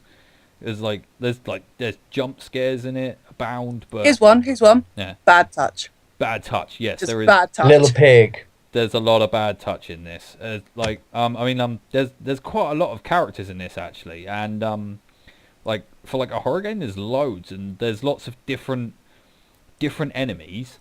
But why this is better than Amnesia is there's a lot more character interaction with the world around you. Like characters will interact with you a lot more. The bad guys and other characters in the world will interact with you a lot more, and not all Like of them. Like the two naked guys who are like the Ron Perlman from Tangled. Yes. Except a lot more creepy and Yeah, rapey. the two naked twins, and like Creepy and rapey. yeah, you got the doctor as well. Was it? Yes, where he Rick? gives The you a surgeon. haircut. I mean, he chops Don't your give it away! Don't give it fingernails. away! Shh. He clips your fingernails. I said. He's a manicurist.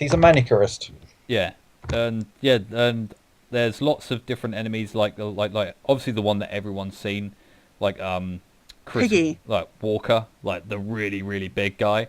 Like he's like I'd call him like the main antagonist for the game, because he's the guy you'll see more of. He's That's the very guy true. Yeah, that whereas makes you think Nemesis is a pansy. Nemesis is a pussy compared to this guy. This Yeah, that's guy a guy that looks like he could put his fist through Nemesis's face. Yeah, he just literally punches your fucking chest in if he catches up with you. And yeah, because there are, and it's not just because like the main like antagonists of the game are Walker, the Doctor, the Naked Twins, and the Wall Rider. The Wall Rider is fucked up. I completely forgot he was in there until I was playing it a few weeks ago. He fucking messed me up. He's just like a big incorporeal skeletal smoke monster. He's fucking harsh. Who can go through doors? I forgot he could go through doors, so I slammed a door in his face and he started coming through it. I was like, oh no, run away. I forgot about that. I did. I clean forgot he was in the game and that he was an incorporeal smoke monster that could go through doors. It's like shit. But yeah, but they're not the only they're not the only bad things in the game. There's also, because you're in an insane asylum, it's not like a typical horror insane asylum where it's absolutely deserted. It's still populated. There's still inmates there. There's no guards to speak of. Mutilated inmates. Yeah, but the mutilated inmates, mutilated mentally fucked up people are still there. And not all of them are hostile. Some of them are, some of them aren't, and some of them won't be hostile unless some of them just want to silently follow you around the room. Yes, they do. Some of them follow you. Have you got an itch? You look itchy. Yeah, some of them will randomly jump up and grab you for like no reason. Some of them will just watch you as you walk past. Some of them will like whisper things to you as you go past them as well.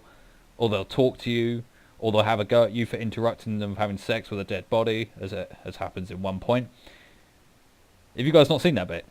I can't say as I have. You come up through the floor and you accidentally interrupt someone fucking a dead body. He's like, oh, what are you doing? You like to watch, do you? And he has a go at you like you're the one doing the wrong thing. And you're like, oh, dude, I didn't see nothing. I'm just going to go. Hey, I've got my own business to take care of. You do you, I be I. I have reached my quota of weirdness for one day, thank you. Yeah. And yeah, this game is really good at selling like a really good creepy atmosphere as well, and just setting up for like good chase moments. And like, you know, the AI in this isn't stupid as well. Like if you're running away from someone and they're chasing you and you suddenly disappear, they will actively look for you. They'll like you know, they'll spend time like, you know, walking around looking under tables, opening like lockers and stuff, because you can jump into lockers and hide. They'll like if you go into a room where there's like 3 lockers, they'll check a couple of lockers, and it is actually entirely random which one they'll check. So they won't just check the same locker over and over again. They could just walk straight up to your locker, open it, and punch you in the face, or stab you in some cases. Or in the case of Walker, pull you out and push his fist through your chest and tickle your heart. That's just the effect I want to hear whenever Walker rips someone's heart out. Just go blah blah blah blah. Got your heart. Tickle, tickle, tickle. Tickle piggy. But yeah, and like Walker's scary as well. Like it's all really well voice acted as well, and it's good. There's really good tense moments. And I chose this game because I'm currently playing it. I haven't actually got all the way to the end yet, but like just from what I've playing, it's solid. It's scary. It's creepy. Like I forgot just how creepy it was when I fired it up earlier today, and like because I recorded an episode of it today, and I fired it up and I was like, wow.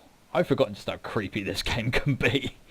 It's it's got a really good solid atmosphere. Like the set's really well done. Everything's detailed. Like it doesn't feel lazy at all, because there are some games where it's set in an asylum and it's just like, oh yeah, an asylum, blood on the walls. It's like yeah, this is scary. It's like no, like in Outlast it actually works. It doesn't feel lazy. There's like effort put into the surroundings.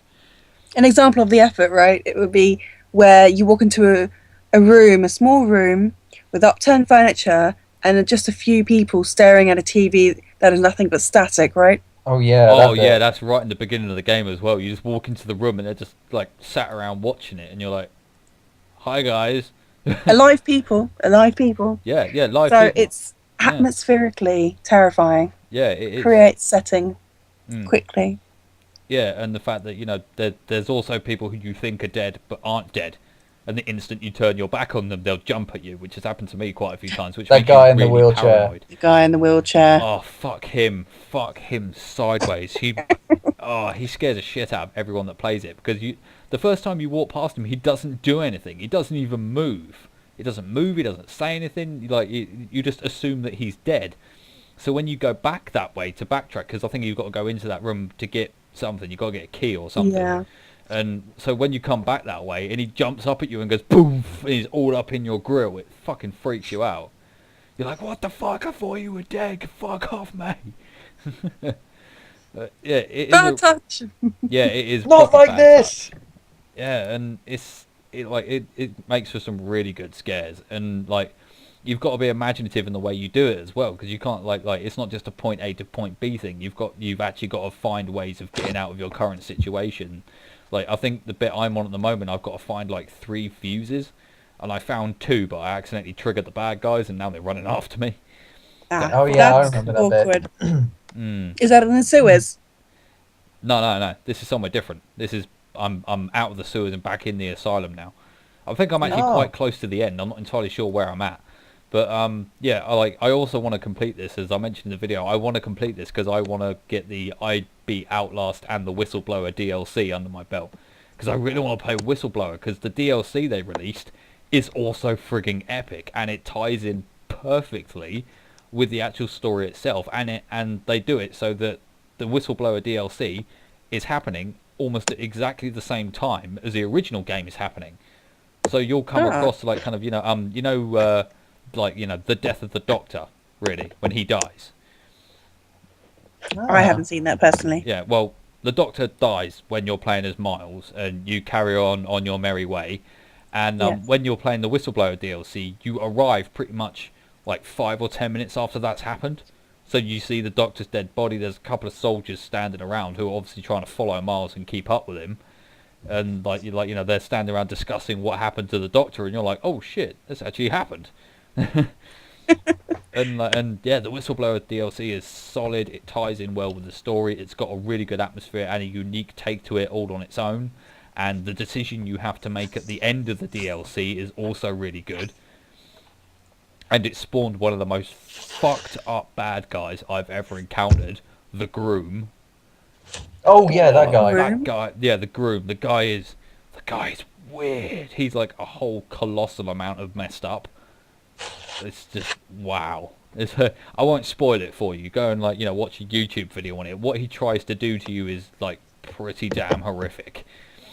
I'm pretty sure every bloke who's played that game or seen that video is crossing their legs as we speak. Yeah. I know I am. In fact, there's actually a scene in that. I haven't seen a YouTuber that's actually put up that scene on YouTube without blurring it or putting or blocking it out in some way. And it's just before you actually meet the Groom for the first time, you come across like an example of his handiwork. And everyone's just like, oh, yeah, oh god. Yeah, you can see them reacting to it, but they always blur it out or they always block it because it's just something that can't go up on YouTube. It's that bad. I was like, I really want to play it just so I can see what it is, because I'm really fucking curious now. But yeah, Outlast is a good horror game. It's got good scares. It's got good atmosphere. It's brilliant. I love it. Here's a question. Go for it. Do you think it was a good move that they did not include the women's ward?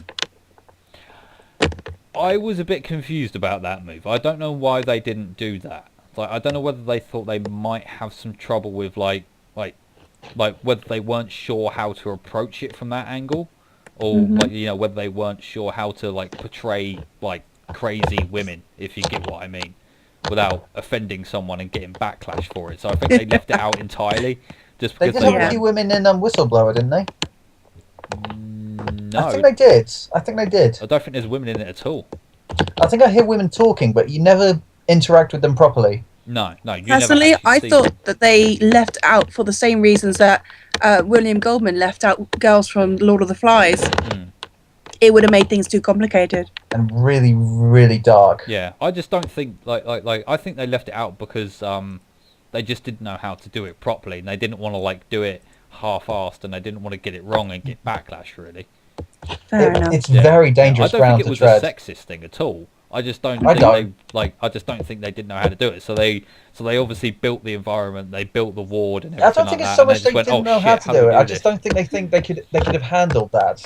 Well, maybe they can get some help, and that could be the second one. Maybe, yeah. There's always room for growth.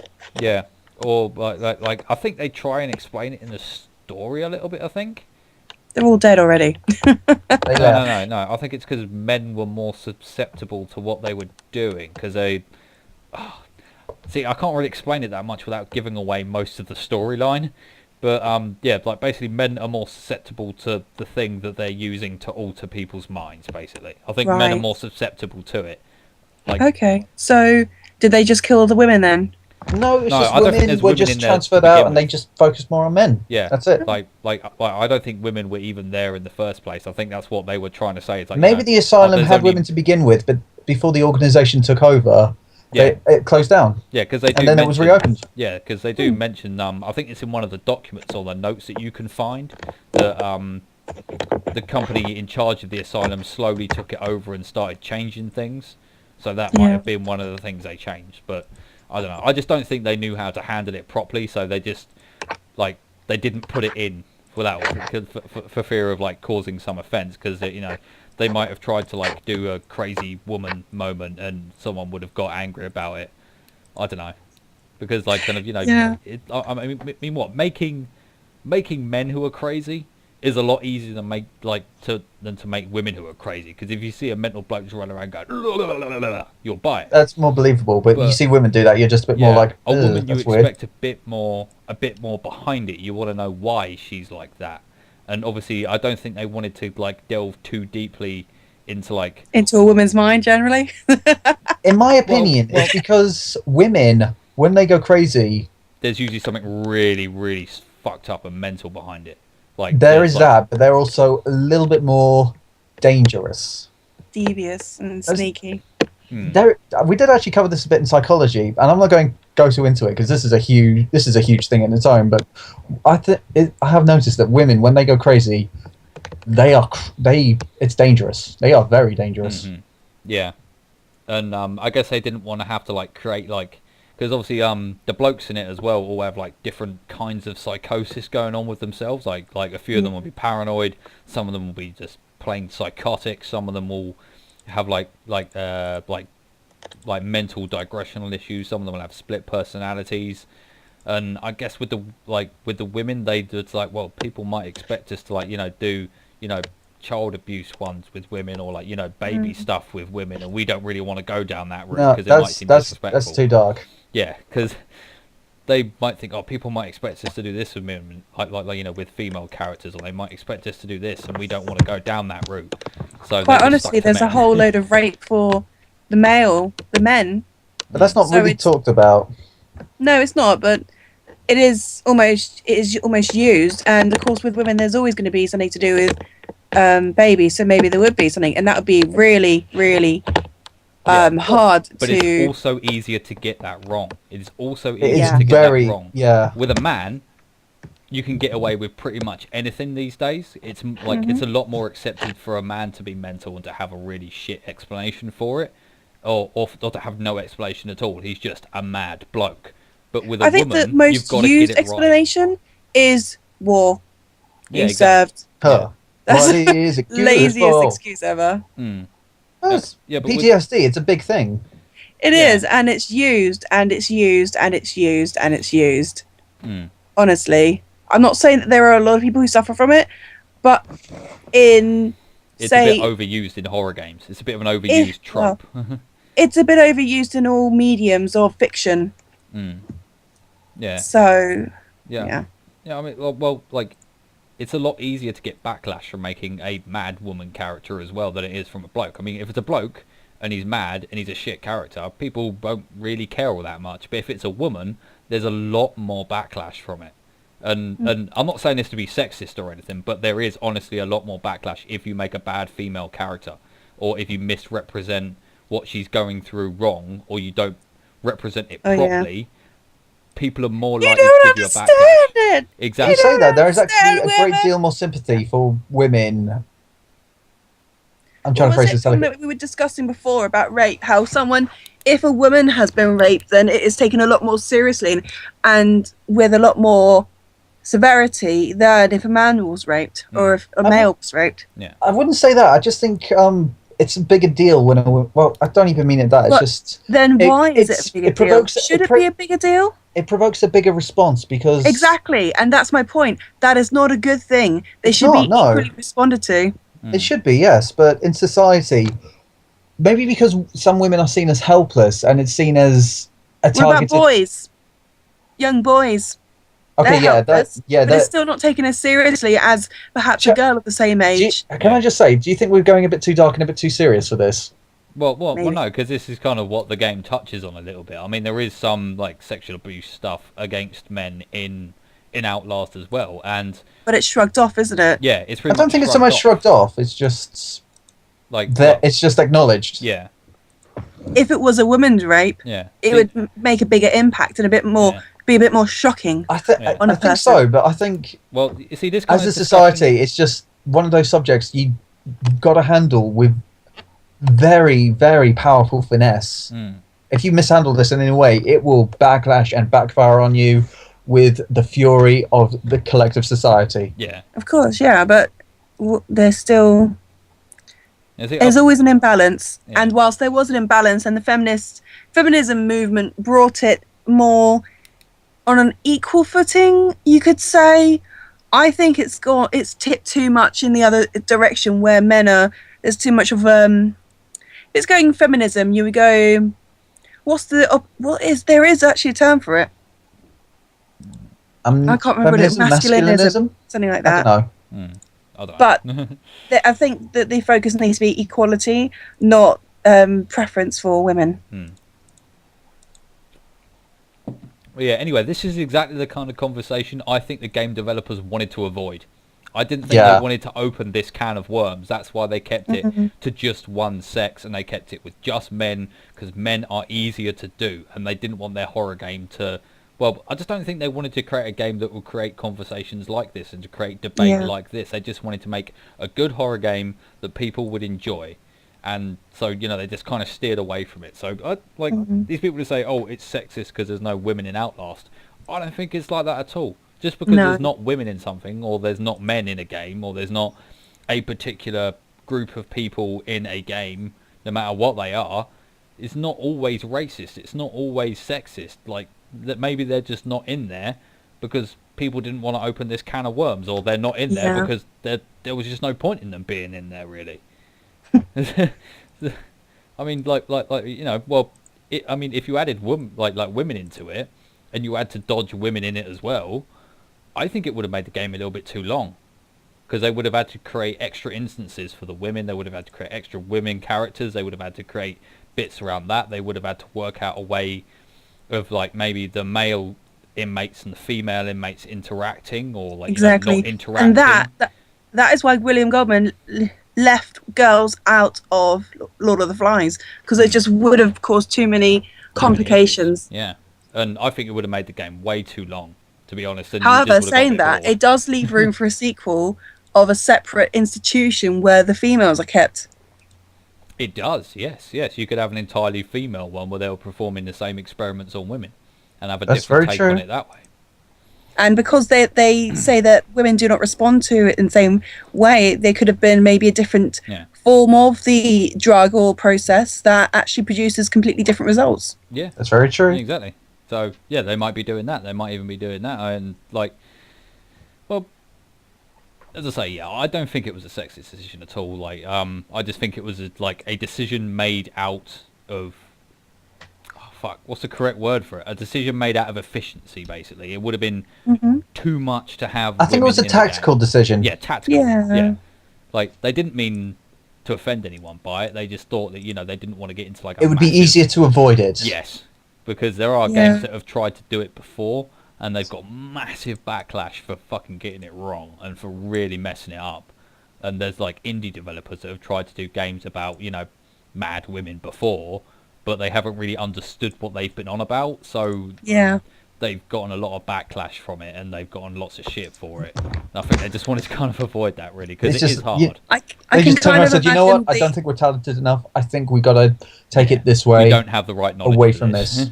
Do you know, I can kind of imagine the jokes, though. Oh, you want to imagine a mad woman? Just think of her on her period. Ha ha! You said it, not us. Yeah.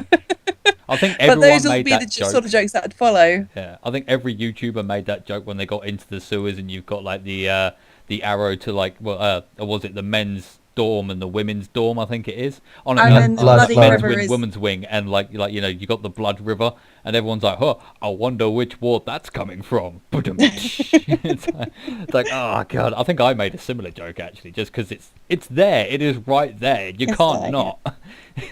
It's a river of blood, and there's like a women's ward, man's ward. You got to do it. It's just sitting right there. 1 plus 1. Yeah, it's just one of those jokes that's handed to you on a silver platter. Yeah, it's like I really like this game. I like, and they do actually deal with some issues in it as well, but they deal with it quite well as well. It's like there's a multiple personality guy knocking around that you've got to dodge, and you don't realise he's a multiple personality until you see him talking to himself, and it's like, holy shit, he's actually the same person, and like it's.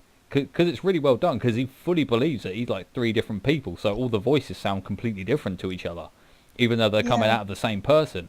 And it's like, oh, can I raise a point? Yeah. There is actually a woman with multiple personality disorder. She's blind, but one of her personalities they can see. It's a 4-year-old. What? No, she's not 4. She's not 4. I can't remember the name. No, she's not 4. Well, she's young. No, the personality is 4. Oh. I can't remember. I'm sorry. I can't remember the name of the case. I covered this in my first year. Yeah. But this was really, really fascinating. She's blind, but one of her personalities, she can see relatively well. I don't even know if it's relatively well, but she can see to some degree. She can see colours. Really? Really? Yeah. Wow. Power of the human mind, everyone. You got to... It really raises questions, doesn't it? Yeah. It's the power of the human mind, isn't it? It's just it's just how is the brain wired? If it is rerouted in a particular way, can you overcome blindness? How will you? But you got to figure out how to get there in the first place, because you can't rip open rip open the brain and just start probing it for something. But anyway, in conclusion, I would give Outlast and Whistleblower as well, the DLC for it, a very firm pour of approval. Very scared paw. Yeah, a very scared, quivering, sweat-soaked paw. Because it is a good horror game. It has good atmosphere. It's got good story to it. It's got good elements to it. It changes up the villains. It changes up the bad guys quite often, so you don't get too used to one villain, which is what I found Amnesia had a little bit of a problem with, was that there were only 2 main bad guys, and you got used to them fairly quickly. Whereas, like with Whistleblower, with Whistleblower and Outlast together, you're always not entirely sure who's going to be around the next corner. You know who it might be, but you're never really sure who it's going to be. Little pig, little pig. Little piggy, come here, little pig. Little piggy, no, little piggy, go home. The Markiplier reference. Yeah. It's a good game. I'd recommend picking it up, and it's not that expensive on Steam actually. And no, it's actually on sale. It's Halloween. Yeah, it's on sale in Steam. It's never really that expensive when it's not on sale, and it does actually go on sale quite often, I've noticed, because it's a game that always gets brought. Just wait until Steam's next summer sale from the gods that run Steam. And what about Black Friday? It's currently on £5.09. Exactly, yeah, and it's well worth that money. In fact, I'd argue it's worth at least double that. It's good. Normally priced at £15, but it's got 66% off. Yeah, and even at £15, it's worth that price tag. Yeah, it's a full game. And it's actually really, really good. Like just the graphics alone are really, really pretty. Like I've had to turn mine down to, when I'm recording, but if you whack it up to full, it's so good. The lighting's fantastic and eerie, and it's light in places but really dark in other places. But I've noticed if you've got the lighting and all the settings turned up to almost a full, if you go from a really light area into a dark area, it will simulate the effect that you feel normally when you go from a light area to a dark area, where everything's more dark than it actually is, because your eyes haven't adjusted yet. Which is actually a really good little effect, because you've got to stand the character in the shadows for a little while until your character's eyes adjust and you can see everything a bit better. Which is a really cool little effect. Yeah, it's epic. It's awesome. We've been talking for quite a long time. Nearly 2 hours and 15 minutes now. This one's dragged out a little bit. Shit. Sorry, Tony. I'm not sure how much of this was prior conversation, so... We like talking. Well, yeah, we do like nattering away quite a bit, don't we? So, well, I think after pre-talking, it'll probably be about, what, hour and 45 minutes? Not 2 bad hours? for a pirated podcast. Yeah, I stole it. Whoa. We've now been pirated, and now we're out to sea in Fracknir's Playstuff's channel. On a totally relevant note, can I just say, Five Nights at Freddy's is currently $1.99. Yes. I've already bought it. Go buy that if you're feeling brave enough and play it. I expect We're going to have to talk that. about that one night. I think that might be a brief mention because it's a very simple game. It's Yeah. very scary. Actually, if we got time for recording, we might just cover Five Nights at Freddy. No, we won't cover because none of us have played it properly. Well, no, none of us That's played it kind of the properly, point, so- I think. Yeah. When you have to record playing it for the first time. Yeah. Although, mind you, Haley saw me play it on my mobile for the first time. It freaked me out then. Because it's a scary And it was just game. for a little time. Right, But it's got simple mechanics like Papers, Please. But it's so scary. It is, yeah. It's effective. It's a really uniquely done game as well, and it's quite good. But we'll get into that another day. Another Something day. that we can cover quite quickly, seeing as Will has died again, and he can't do his game. Fucking so unreliable.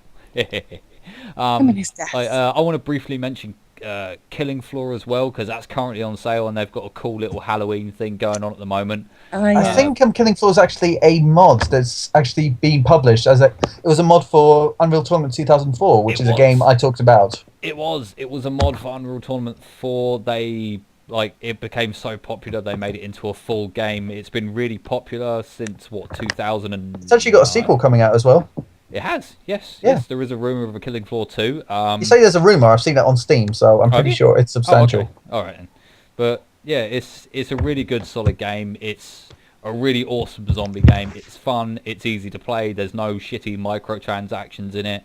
Like all the DLC is well worth the price. In fact, you can probably pick up the DLC quite cheaply. I did. I picked up the Steampunk DLC. I'm very happy with it. Yeah, and all the other DLCs are really cool. You can get like the pyro and stuff in it as well. All the weapons are awesome.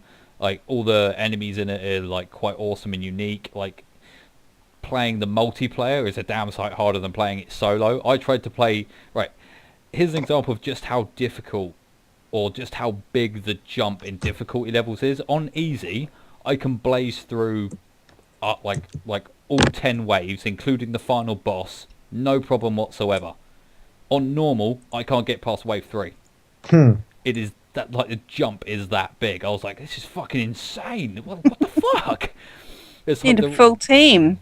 yeah, you need a full team if you're playing anything from normal up. I'd hate to think what playing the hardest difficulty on your own is like. That's like instant death on the first zombie of wave Isn't 1. it maximum 6 players? It depends on what server you're on. Some of them are like 2 to 4. Some of them are like 2 to 6. Some of them are like 6. I think the biggest server I saw was 12 players. Wow. But the game will adapt to how many people are in that server. So like a 12-person server, the waves will probably consist of something like 500 to 600 zombies. Considering I played on one with 6 people and wave 2 was 197. I was like, okay, that's a bit much. And it's not normal zombies, there's like special zombies thrown into the mix which fuck you up. They really do. Oh, they're fucking hard. Oh, well, if you played a little bit then, Tom, you know exactly what I mean by like. I know exactly screechers, what you're talking the about. boomers, the fucking gore fests, the big Yeah. fuckers with who just come up out of nowhere and own you in one hit. It's like, fuck. Or the big guy with the werewolf's head. It's like, Oh, that guy. That face freaks me out because I've seen that grin in numerous scary footages. yeah, it's a really good game. It's a really fun game to play online and with friends as well. So if you can get that, go buy that, pick it up. They've got like special like packs of like 4 or 5, or if you buy Killing Floor, you get some guest passes along with it. Buy that. I've actually got 2 guest passes, so I may distribute that around the Kitten's page. Yeah, I've get got a couple everyone Oh, of- you playing. just said I bought it yesterday. Yeah, but a guest pass is only temporary. It's Yeah. like 24 hours. Well, Yeah, I it's bought not it. long. But yeah, go buy it. Hand out guest passes, play it with your friends. You will have a good time. If you enjoy playing games like Left 4 Dead, you will enjoy this as well because it's kind of the same thing but with a better twist on it. So yeah, go buy Killing Floor. Killing Floor is awesome. It also gets a Kitten paw of approval. What bush? Bam, motherfucker. Do you want to wrap up, guys? Since we've been going on for a little bit long, I think we'll wrap. Like, this is a good stopping point, I think. I want to say happy belated Halloween to everyone. Yes. Happy belated Halloween. Probably a day or two late, depending on how long this takes to render. How did we do, Tony? How did we do, Tony? Tell us how we did, oh master. Did we do good? Do we get candy now? Please don't hit us, Tony. We tried our best. Give us all candy. Yeah, so thank you for tuning in this week. I hope I did well. This is my first podcast on my own, so hopefully Not it sure wasn't what too... Yeah, No, you hopefully did fine, Chris. Everyone did fine. We're Yeah. not sure what we're covering next week. We will... Well, it'll be a surprise. The next one will be a surprise because we'll have to have a talk with Tony to see what we'll do. Yeah, so... But yeah, tune in for the next episode. If you like it, if you enjoyed this, punch that like button in the face. Don't steal Anyone that. wanna finish That's Jacksepticeye. Don't steal shit. That could Oh, get we us like in to trouble. reference Jacksepticeye, name drop, Bush, Markiplier, name drop, Bush, Yeah. PewDiePie, drop. You can't yeah, get away give with that like stealing button some people's love. shit. Give that like button some love. Leave a comment below. Let us Yeah. know how crappily we did or how well we did. Whatever you like. Leave a comment down below if you've got any comments on the videos we've done, or if there's a video you'd like us to do in the future. Want to hit the subscribe button to hear more of our other podcasts from my channel. This video will also be posted in the playlist on Tony's channel. So so when you see that, jump over to his channel. He's got loads on there from us. He's got some Guild Wars 2 stuff as well. You've got some Guns of Icarus, you've got Left 4 Dead, you've got Trouble in Terrorist Town, and we're going to have some more coming out in the next month or so. There's going to be loads of stuff. We're going to try and get some more collabs done. Now that we've got Killing Floor, we might see if we can do some collab stuff on that. So thank you very much for watching, guys. We will all see you in the next one. So see you guys later, and enjoy life, and happy Halloween. Bye! Goodbye. Turn. Why you no work?